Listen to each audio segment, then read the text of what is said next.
Okay guys, Archon Tsunami here, bringing you guys a video about kind of like an update with the new changes to her from the PTR. Because I did a video based on what I thought my initial thoughts were on her, so I thought I would do one for each patch that would come out and until she hits live.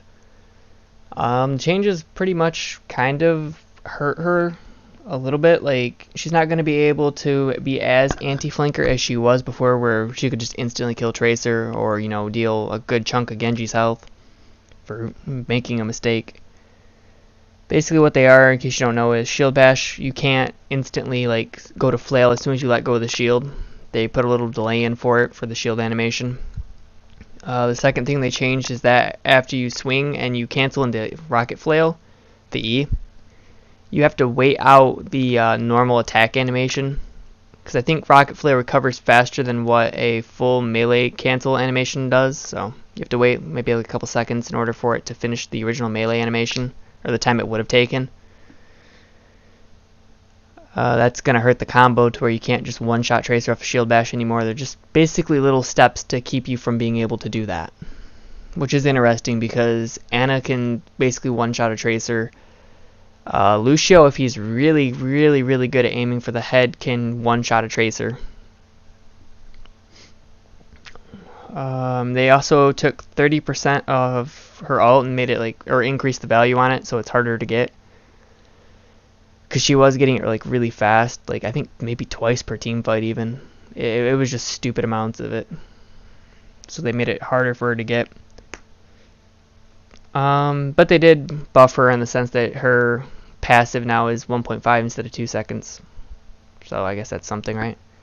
Not all nerfs. Basically where I think she's going to stay now is I think that she'll still be okay. I still think she's going to be very strong in certain comps like Bastion. With Bastion, Torb, and Sim, like if you wanted to run that with an Orisa and a second healer, you would be in great shape. Like you could just put shields up, have her heal, get a bunch of ult charge, you know, protect the Bastion, be the second shield. So you'd still have one instead of Orisa, Rein. You'd have like Rein her or Orisa her, and still be able to like defend the Bastion and keep the Tracer from pulse bombing him, you know. And even if you want, and then if you wanted to, you could even throw up like a Torb turret on the back half of the payload, where she could watch and protect that turret, which would help against the Tracer too, that's diving you, or the Genji that's diving you, and whatnot.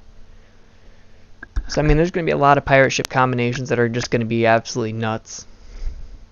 I mean, it's going to be nuts in general. Like 150 bonus health to a Genji or a Tracer, even without Sim or Torb. Actually, no, it's a little over that. I think it's like, what, 225 if you heal them? Or it's 200 if you heal them. I can't remember if the armor's 50 or 75 for her. I want to say it's probably 75 to match all the other values, but I could be wrong. I don't remember too much. I haven't played around with the PTR with her too much since this video here. Yeah. I think she'll still be fine. She won't be as broken compared to other supports, which we'll get into probably in another video. Maybe next week we can do that video and talk about how unbalanced supports are in this game, because they are absolutely crazy right now compared to like the DPS. Whether it be Moira melting people or Lucio having that damage upgrade when he got his aura taken away, and kind of like where supports are headed to and all that. We can get into it in another video. But this one's about her and kind of like her PTR update and that, where I think she'll stay. Like I said, I think she'll be more sustaining than anything. You could probably do the pirate ship on attack and get away with it. You could also do defense and get away with it. Like defense is probably where you're going to see her more than not, outside of like attack payload. You might you'll probably see her on defense more, but you could probably still see her on attack payload in the comp I mentioned earlier. I don't think you'll see her on 2 CP all that often because, again, there's no real point. You're not going to run pirate ship on 2 CP. It's very rare that you see anybody try that. Or King of the Hill. The only way you'll see her on King of the Hill is if your Bastion had time to set up and get on point beforehand. So your second healer would have to be Lucio, or something to the like. But yeah. Or if not, you'll see her and not the Torbjorn or whatnot in the sim. You'll just see her. So I mean, I definitely think she has a place in the game. You'll definitely have to have another healer like you would for Zenyatta, because she's basically Zenyatta just without Discord for heals. But the trade-off is that she gets hard CC instead of Discord Orb. But yeah, I think that she'll be fine. She'll get along in the meta just fine. She'll be dangerous to Genji and Tracer even without being able to one-shot them, because everybody else can follow up on it if they're paying attention, which they should be paying attention. Genji and Tracer should be your top targets if they're diving you. Before the rest of the team can get there, you can take them out and kind of make it a 5v6 or a 4v6 or whatnot before they get there. It is interesting that they nerfed Rally. I'm thinking it's for that very reason that they nerfed the alt gain by 30%. It's so you couldn't set up immediately within like the first 2 minutes or minute and a half with her and Sim and Torb and that and go to town on people. Because basically if you have that comp, like Torb and Sim give 75 each, she gives 75 to 50 off heals, I can't remember which it is, and then a 150 for Rally, and that 150 doesn't fall off. The 75 armor that Torb gives doesn't fall off. Her heal armor does fall off. And then you have shields to cover that up, which are just regenerable resources, which you can heal back onto them.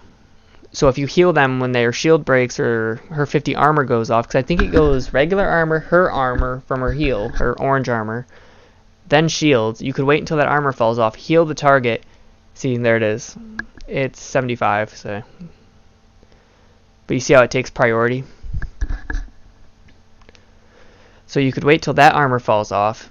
So wait till 150 HP falls off, heal the target. They'd have that all back, that 150 right back, and just murder you. In this case, it'd probably be a Bastion that would have it. So you're looking at a 600 HP Bastion. That is going to be stupid, where literally over half his health is armor. So that's 600. That's 625. Bastion is going to have a Roadhog's health amount, which, if he gets pulled by a hog, I guarantee you he can get back into turret form in order to wreck you. Because typically you get hooked by hog, you take a little bit of damage. It takes like 2 shots, I think, to kill you, if the hog doesn't like mess up the spread. But now he'll be able to instantly go into turret form, especially if the Brigitte is there and paying attention. As he gets pulled in, she waits a half a second, heals him all the way to full while he's going back into turret mode to just melt everything on the enemy team. Like, this is going to get changed again, and I feel bad it's going to get changed again, because I do think she's a very unique and fun champion. Or character, sorry, I've been playing a lot of League. I said champion, I meant hero. Forgive me. I think that she's a very unique character and hero. It just sucks that there's already so much self-sustain within the game between Torb armor, Sim shields, that a character like this is going to push that over the top. It's guaranteed to push it over the top. It just kind of sucks. But that's how it's going to go. She's going to take another hit, I guarantee it, beforehand. And I'll be doing another one of these videos on the PTR before she goes to live, or as soon as she goes to live, she'll get the nerf. I'm almost 100% positive on it. But yeah, that's kind of my thoughts on her. Hopefully I didn't mess up too much and kind of repeat stuff. Like I said, I just woke up. I apologize. I should do these videos more after I've had a little bit of time awake, but I wanted to just get it done for today before I decided to fall back asleep or something. But what do you guys think about her, the new nerfs to her and that? Do you think that she'll still be able to be anti-flanker like was her intended purpose? Or do you think these changes kind of take her out of that realm?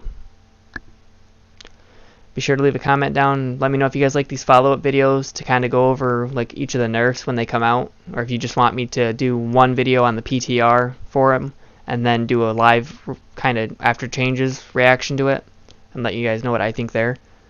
It's up to you guys. Let me know. I can do either or. But yeah, that's been Archon Tsunami here. Be sure to catch me on Twitch Monday, Tuesday, Thursday, Friday. Noon to 3 p.m. Eastern is usually about start time. End time is about 5 to 6 hours after start time. So if we start at 3, 8 p.m. If we start at noon, 5 p.m. Something like that. But yeah, Again, Archon Tsunami here. I'm going to sign out.